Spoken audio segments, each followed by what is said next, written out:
On November 11, 1918, the guns finally fell silent across the Western Front. After 4 years of unprecedented destruction, the Great War was over. Britain stood among the victors. The Union Jack still flew over the largest empire the world had ever known, a global colossus that stretched across a quarter of the planet. In London, crowds poured into Trafalgar Square, dancing, singing, and celebrating what they believed was the triumph of democracy over Prussian militarism. To the outside world, Britain appeared as mighty and confident as ever, the undisputed master of the global order. Yet behind the scenes, inside the quiet offices of the Treasury and the corridors of Whitehall, there was no celebration. The men who viewed the nation through balance sheets and ledgers understood a terrifying truth. Victory had come at a devastating price. Britain may have won the war, but the war had bankrupted the victor. The conflict had been fought on a scale of expense that no British government had ever imagined possible. To finance vast armies, enormous fleets, and a global war effort, Britain had burned through the immense reserves of wealth accumulated during a century of imperial dominance. Foreign investments were liquidated at a frantic pace. Railways in Argentina, mines in Africa, and overseas assets built over generations were sold off to pay for American steel and Canadian wheat. When those reserves were exhausted, Britain turned to borrowing. By the end of the war, the national debt had exploded from roughly £600 million in 1914 to nearly £7 billion in 1918. Crucially, much of this debt was owed to the United States and it had to be repaid in dollars. The Britain that emerged from the trenches in 1919 was fundamentally different from the nation that had marched into war in 1914. Before the conflict, Britain had been the world's greatest creditor. Now it was one of its largest debtors. Before the war, British industry dominated global trade. British factories supplied the world with textiles, machinery, coal, and steel. During the war, however, those factories were diverted toward producing artillery shells, uniforms, and weapons. While Britain fought for survival, competitors stepped in. American, Japanese, and European industries seized Britain's export markets. By the time peace returned, the engine of the British economy was sputtering. The country's core industries, coal mining, steel production, and shipbuilding, were concentrated in the north of England, Scotland, and Wales. These industries were bloated, inefficient, and technologically outdated compared to their new rivals. Years of underinvestment and wartime strain had left them vulnerable. Yet Britain's ruling elite refused to accept this reality. Politicians in Westminster and bankers in the City of London viewed the economic damage of the war not as a permanent shift, but as a temporary disturbance. They believed that once peace returned, the natural order of the world would reassert itself. London, in their minds, would inevitably reclaim its position at the center of global finance. There was a desperate, almost psychological hunger to return to what they called normality. And for Britain's ruling class, normality meant one thing above all else: the gold standard. For nearly a century before the war, the gold standard had been the anchor of the global economy. It was a system of fixed exchange rates where each major currency was tied to a specific quantity of gold. In Britain, paper money was fully convertible. A holder of a banknote could walk into the Bank of England and demand gold in exchange. Because the pound was as good as gold, it became the world's reserve currency. Global trade was conducted in sterling, and international loans from Tokyo to Rio were priced in pounds. This financial dominance formed the foundation of British imperial power. It allowed a small island nation to control the flow of global capital and punch far above its weight. When the war began in 1914, Britain was forced to suspend the gold standard. The government needed to print money to pay soldiers and buy munitions, far more money than it had gold to back. The link between the paper pound and gold was severed. The consequences were predictable. Inflation surged. During the war, prices in Britain more than doubled. The value of the pound, now floating freely on global markets, sank sharply against the American dollar, which remained backed by gold. By 1919, the pound, which had been worth $4.86 before the war, was trading as low as $3.40. To Britain's financial elite, this was a humiliation. A weak currency was seen as evidence of national decline. They did not interpret the devaluation of the pound as a rational adjustment to a changed world, but as a moral failure. It was viewed as a betrayal of Britain's financial reputation and an insult to those who had trusted the pound as the bedrock of global commerce. Across the political spectrum, a powerful consensus formed. Politicians of all parties, treasury officials, and especially the governor of the Bank of England, Montague Norman, agreed that Britain as overriding priority must be to return to the gold standard as quickly as possible. But returning to gold was not enough. They were determined to return at the exact pre-war exchange rate. They wanted the pound to be worth $4.86 again, as if the devastation of the war had never happened. This decision was driven by pride, nostalgia, and fear. London's elite feared the rising power of New York and the growing dominance of the United States. They believed that restoring the pound would magically revive British industry, trade, and prestige. What they failed to understand was that Britain no longer had the economic strength to support such an overvalued currency. To force the pound back to its pre-war value required a brutal adjustment. The government would have to deliberately engineer deflation. Money would need to be made scarce and expensive. Prices and wages would have to be pushed downward across the entire economy. It was a policy of economic self-starvation, undertaken in the belief that pain was necessary to restore financial honor. By the early 1920s, this policy was already inflicting deep wounds. While bankers in the City of London applauded the strengthening pound, the industrial regions of Britain were bleeding. As sterling rose, British goods became more expensive abroad. Orders dried up, factories slowed. Unemployment surged past 1 million, then climbed even higher. The promise of homes fit for heroes dissolved into despair across the coalfields and shipyards of the North. Yet the suffering was dismissed as unavoidable. To the financial elite, unemployment was not a tragedy but a necessary correction. Britain, they believed, was paying the price for sound money. The real economy of workers and factories was being sacrificed to preserve a financial symbol. In 1924, the final act of this unfolding tragedy began with a political appointment. Winston Churchill was named Chancellor of the Exchequer. Today, Churchill is remembered as the indomitable wartime leader who defied Hitler in 1940. But in 1924, he was a politician searching for a defining legacy. He knew almost nothing about economics and admitted as much himself, famously remarking that when he examined treasury figures, the numbers swam before his eyes. Churchill was not an accountant. He was a romantic. He loved history, empire, and the power of grand gestures. When he arrived at the Treasury, he was immediately surrounded by the high priests of British finance, most notably Montague Norman, the powerful governor of the Bank of England, along with senior civil servants who embodied the orthodoxy of the City of London. They whispered a seductive message into Churchill's ear.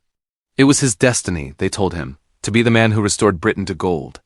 Returning to the gold standard, they argued, was the only way to restore national honor, banish inflation forever, and reclaim London's place as the financial capital of the world. Yet Churchill was uneasy. He was not a banker. He was a man who had seen the trenches and understood instinctively that economic policy had human consequences. He worried about what a return to gold would mean for workers, manufacturers, and merchants. In private memoranda, he challenged his advisors, asking why the interests of finance should always outweigh the needs of industry. In one revealing note, he wrote that he would rather see finance less proud and industry more content. To resolve his doubts, Churchill convened a now-famous dinner. He invited the leading advocates of the gold standard, but he also invited their most formidable critic, the brilliant and iconoclastic economist, John Maynard Keynes. Keynes was already a celebrity in intellectual circles, renowned for predicting that the Treaty of Versailles would bring catastrophe to Germany. Now he turned his attention to Britain's economic future. Over dinner, Keynes laid out a devastating critique of the proposed return to gold. The pre-war exchange rate of $4.86, he told Churchill, was a fantasy. The world had changed. Based on the relative costs of production in Britain and the United States, the pound was worth at least 10% less, closer to $4.40. Keynes warned that forcing the pound back to its old value would artificially overvalue the currency. The consequences would be severe and immediate. Every British exporter would, in effect, face a 10% tax on goods sold abroad, while foreign producers selling into Britain would enjoy a 10% subsidy. To remain competitive at such an exchange rate, British firms would have to slash their costs by 10%. And since labor was the largest cost in industries like coal and steel, that meant wage cuts. Keynes looked Churchill in the eye and delivered his blunt verdict. Returning to gold at the old rate would amount to a declaration of war on the working class. Employers would be forced to reduce wages, provoking strikes, social unrest, and long-term damage to British industry. He described the policy as a dangerous and unnecessary sacrifice. Churchill listened carefully, and he was deeply troubled. But in the end, the weight of the establishment proved overwhelming. The governor of the Bank of England, senior treasury officials, powerful city financiers, and the leadership of the Conservative Party all dismissed Keynes as an eccentric radical who failed to grasp the moral necessity of sound money. They appealed to Churchill's patriotism and vanity, warning him that if Britain failed to return to gold, the United States would permanently eclipse the British Empire. Faced with this pressure, Churchill yielded. He chose the counsel of the bankers over the warning of the economist, and in doing so, sealed the fate of Britain's interwar economy. He chose the advice of the bankers over the warning of the economist. He chose the past over the future. On April 28, 1925, Winston Churchill rose in the House of Commons to deliver his budget speech. The chamber was packed, charged with anticipation and ringing with his trademark rhetoric. With deliberate confidence, Churchill announced that Great Britain was returning to the gold standard at the pre-war exchange rate of $4.86. Critics warned that this decision would bind Britain to the financial power of the United States. Churchill dismissed the concern with theatrical flair. The gold standard, he declared, would not shackle Britain to America. It would shackle the nation to reality. The House erupted in applause. Members waved their papers in approval. In the City of London, bankers celebrated as the pound surged on international markets. The Times hailed the decision as a masterpiece of statesmanship, proclaiming it the moment when the chaos of war finally gave way to order. But beyond the insulated world of Westminster and the city, the reality Churchill invoked arrived swiftly and brutally. The golden straitjacket had been locked onto the British economy, and the key was thrown away. Almost overnight, the price of British coal on international markets jumped sharply. Foreign buyers in Italy, South America, and Scandinavia, long reliant on British coal, looked at the new prices and turned elsewhere. German and Polish coal, suddenly cheaper, replaced British exports. Coal owners, already operating on razor-thin margins, were thrown into panic. The currency-driven price increase wiped out their profits entirely. Every ton of coal extracted now meant a financial loss. The mine owners had no room to maneuver. They could not cut the cost of machinery, transport, or maintenance. The only remaining expense they could reduce was labor. On June 30, 1925, just 2 months after Churchill's speech, the coal owners announced the termination of the National Wage Agreement. Miners were told their wages would be cut by between 13 and 25%, while their working day would be extended from 7 hours to 8. The reaction was explosive.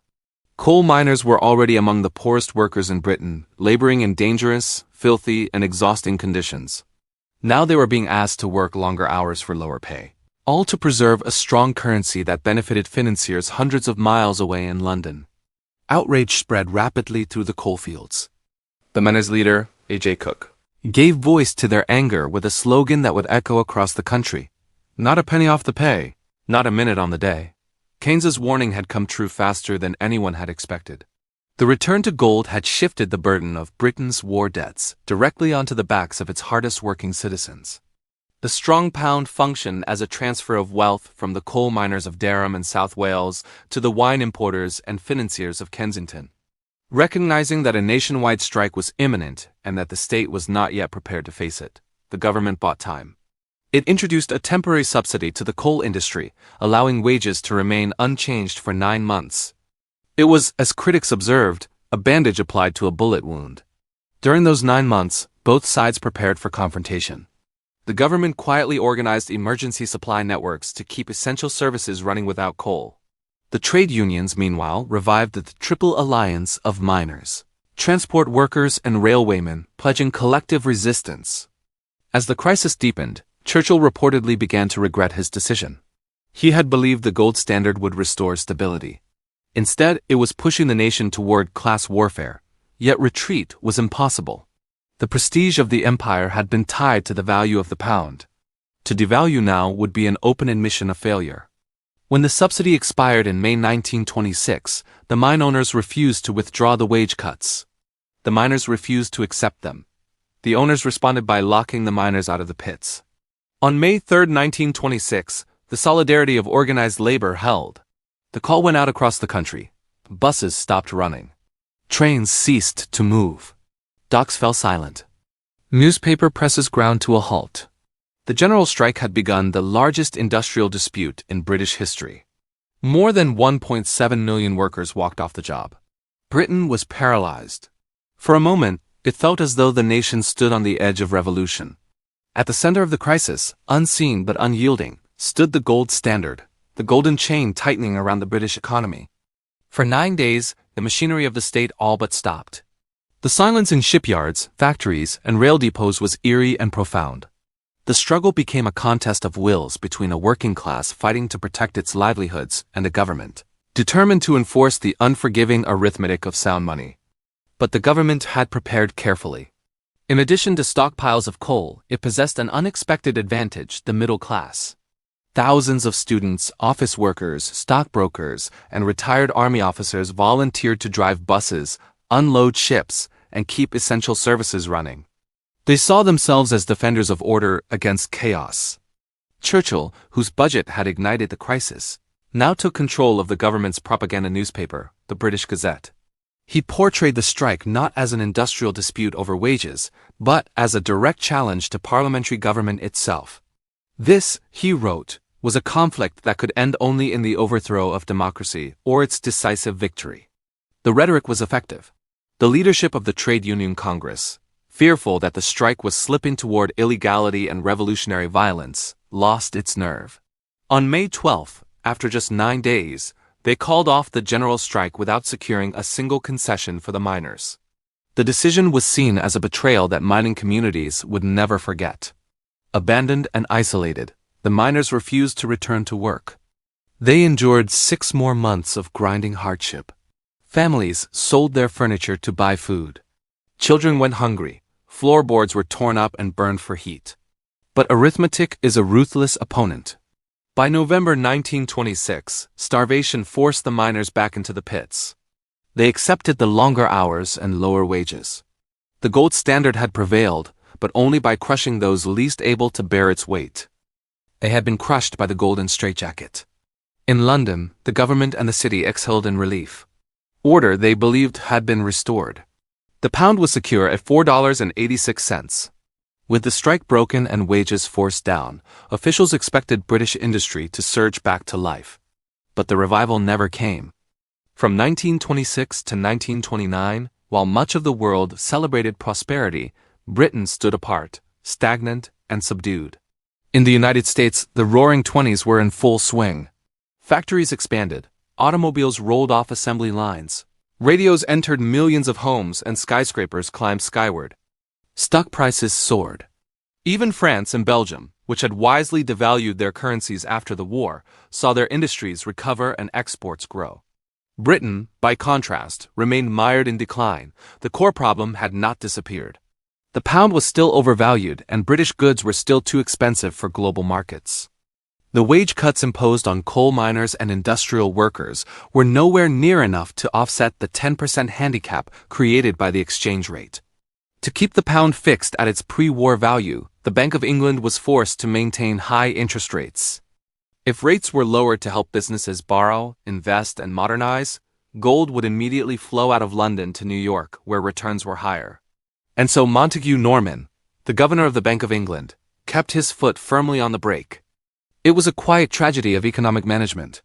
At the very moment British industry desperately needed cheap credit to retool and modernize, the gold standard strangled investment. Textiles, steel, and coal continued their slow, painful decline. Unemployment never fell below 1 million.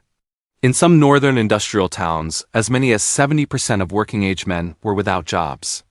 They stood on street corners in flat caps and worn coats, the surplus population of an empire that had sacrificed them to preserve a currency symbol. Britain's ruling elite comforted themselves with the belief that this suffering was buying credibility. They told themselves they were playing the long game. But in 1929, the game abruptly ended. In October of that year, the Wall Street crash shattered the global economy and ushered in the Great Depression. The shock reached Britain almost immediately. American loans to Europe evaporated overnight. World trade collapsed. As demand for goods fell across the globe, Britain's already weakened export industries were devastated. Unemployment surged from 1 million to 2.5 million within a year. Yet the crisis that finally broke the gold standard was not industrial, it was financial. In the summer of 1931, panic spread through Europe like a contagion. It began in Austria with the collapse of the Credit Anstalt Bank and quickly spread to Germany, triggering a wave of bank failures. To prevent complete economic collapse, German assets were frozen. British banks had lent heavily to Germany, and suddenly those loans were trapped. London, the banker to the world, found itself caught in a liquidity crisis. It owed money to France and the United States, but could not retrieve what it was owed in return. Foreign investors took a hard look at Britain as balance sheets and reached a chilling conclusion. The Bank of England did not have enough gold to meet its obligations. The panic shifted from Berlin to London. In July 1931, a run on the pound began. Day after day, gold poured out of the Bank of England's vaults, shipped to Paris and New York. The strain broke Montague Norman. Exhausted and overwhelmed, he suffered a nervous collapse and left for Canada, abandoning the defense of the currency to his deputies. The Labour government under Prime Minister Ramsay MacDonald was trapped. To remain on the gold standard, orthodox economics demanded a balanced budget to restore confidence. But tax revenues had collapsed in the Depression, and the government was running a deficit. Bankers in New York and Paris delivered an ultimatum. Britain would receive loans to defend the pound only if it cut government spending. Their primary demand was brutal and explicit reductions in unemployment benefits. It was an impossible choice. To save the currency, the government would have to slash the meager support keeping millions of families from starvation. The cabinet split apart. Half of Labour's ministers refused, arguing that such cuts would betray the working class. The government collapsed. In August 1931, a national government was formed, a coalition of conservatives, liberals, and labor defectors, still led by MacDonald. Its sole purpose was to defend the gold standard. The new government did exactly what the bankers demanded. It passed an emergency budget that raised taxes and cut unemployment benefits by 10%. Public sector wages were slashed for teachers, police officers, and sailors. The nation was asked to endure even greater hardship to protect a number on an exchange rate board.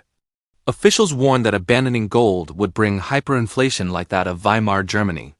They spoke of worthless money and social collapse, but the pressure had gone too far.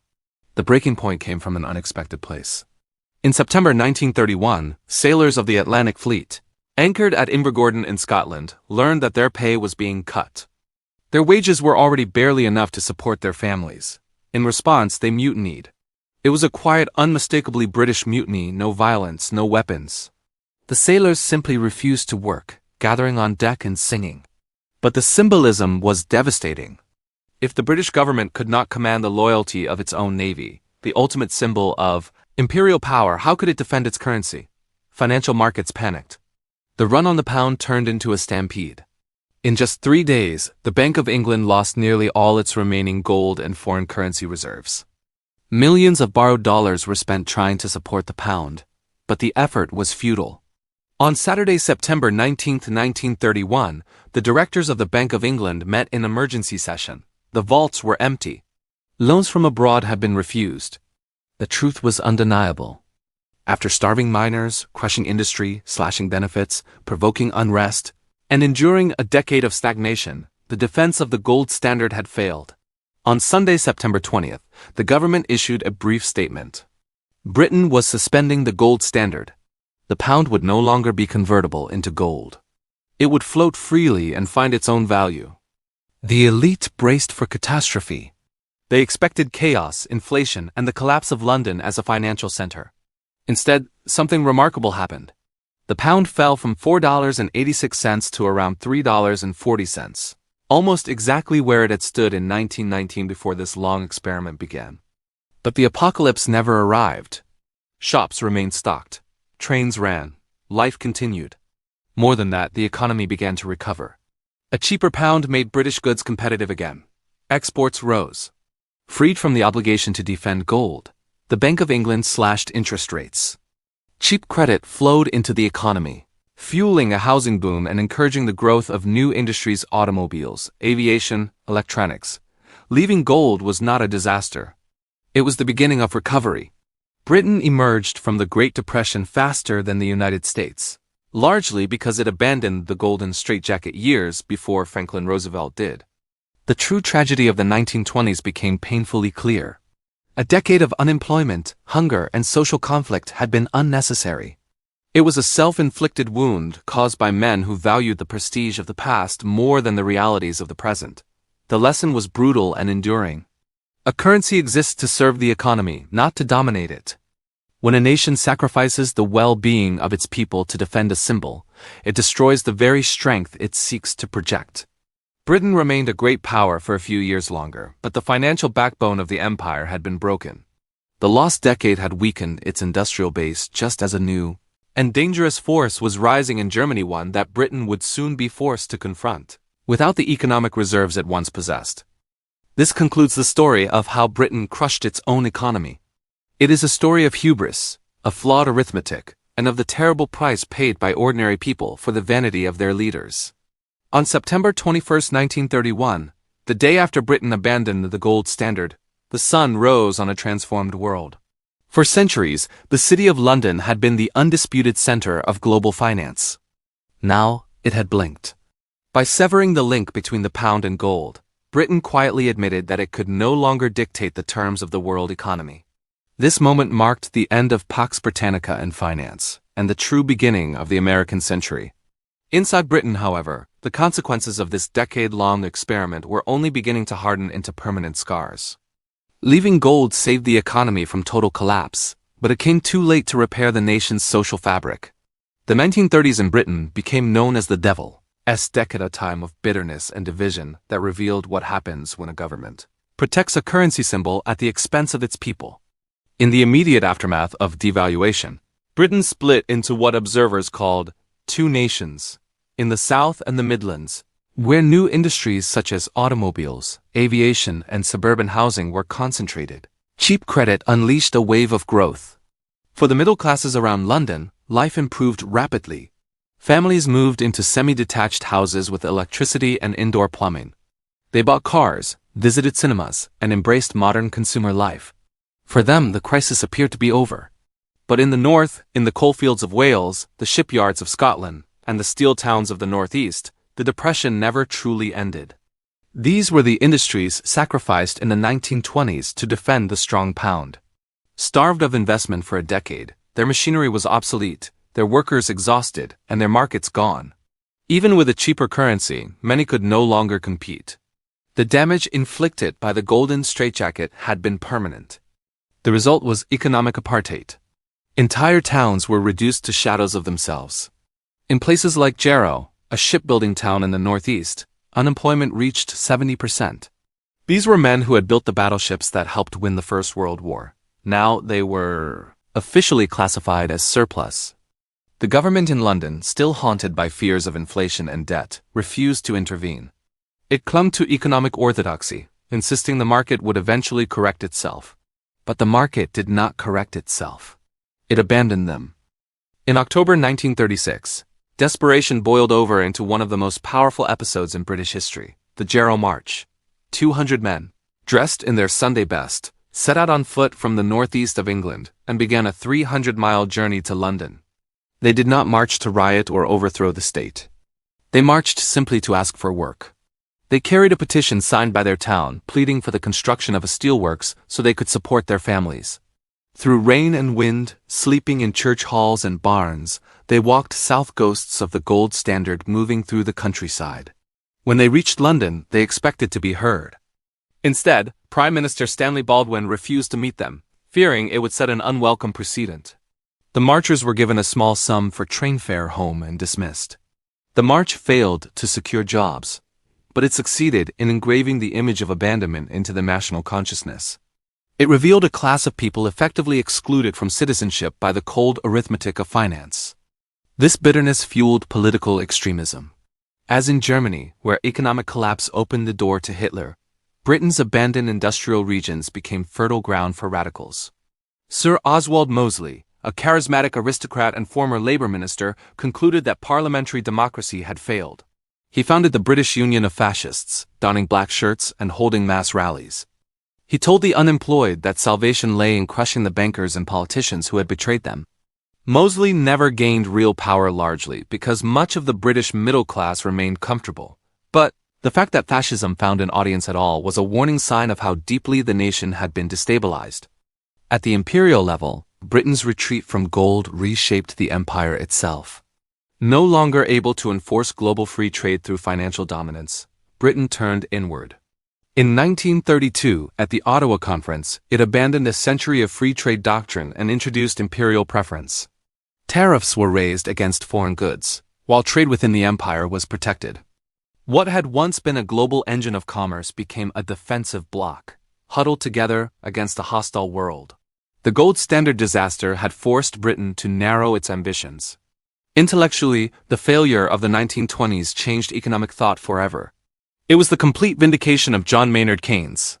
For years, he had warned that the gold standard was a barbarous relic. He warned Churchill in 1925. He warned the government again in 1931. Every prediction he made came true. The suffering of British workers confirmed his core insight: economies do not automatically heal themselves. In times of crisis, governments must act. They must spend, borrow, and prioritize employment over the exchange rate. Keynes's General Theory of Employment, Interest and Money, published in 1936, was effectively an autopsy of Britain's policy failures. It transformed economics and permanently buried the gold standard. The post-war economic order was built on these ideas, designed explicitly to prevent the kind of rigid thinking that had destroyed Britain's industrial heartlands. But lessons are often learned too late. By the late 1930s, war loomed once again. When Britain confronted Nazi Germany in 1939, it did so as a weakened power. Its industrial base was smaller, its shipyards strained, and its financial reserves depleted. To fight Hitler, Britain had to borrow this time from the United States. And America, remembering the chaos of the interwar years, imposed strict terms. Britain surrendered gold, sold its remaining overseas investments, and leased naval bases in exchange for survival. By 1945, the transfer of wealth was complete. The British Empire was not merely weakened, it was financially liquidated. The gold that Churchill and the Bank of England had fought so desperately to defend in the 1920s ended up in American vaults, paying for the weapons that liberated Europe. The story of the Golden Straitjacket is not one of malice, but of misplaced faith. Churchill, Montagu Norman, and their advisors were not villains. They were patriots who believed they were restoring national greatness. But they committed the central error of economics. They fell in love with a symbol. They confused money with wealth and accounting with prosperity. They sacrificed the real economy to preserve a financial ideal and in doing so, lost both. In the end, a currency is only a promise. And in the 1920s, Britain broke its promise to its people in order to keep a promise to gold. It is a lesson that echoes forward in time. An economy exists to serve society, not to satisfy a ledger. When that balance is forgotten, even empires fall. I'm Alex, and this is History Behind Money. Subscribe to stay ahead of the curve because when history repeats itself, it pays to recognize the pattern early.